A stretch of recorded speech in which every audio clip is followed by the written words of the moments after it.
I'm Mike Beverly. I joined the Republican Party as soon as I registered to vote in 1981, and my first vote was for Ronald Reagan. So I support giving aid to Ukraine because they are fighting the battle for democracy for the rest of the world. Vladimir Putin represents uh, uh, autocracy and, frankly, growing dictatorships around the world.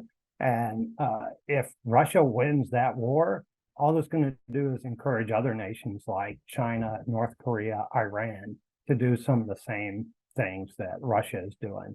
Ukraine is a very different situation than, let's say, Iraq, where again, it's not a non-democracy trying to become a democracy. It is an existing democracy with a direct threat from a dictator, Putin, who historically will go down with Hitler and Stalin as one of the greatest and most horrible dictators in history. And that is a worthy cause. Letting Putin go unchecked in Ukraine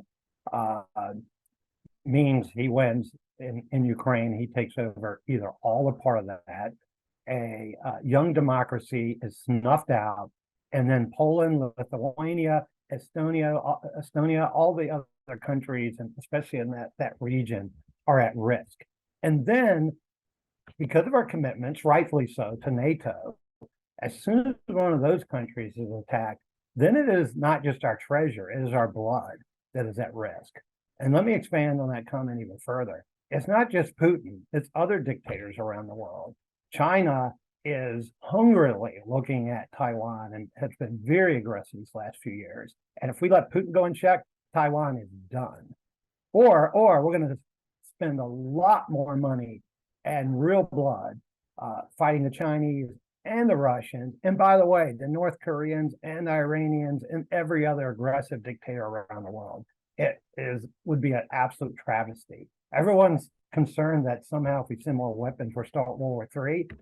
I say just the opposite. If we don't send weapons and check Putin now, we're going to have World War III.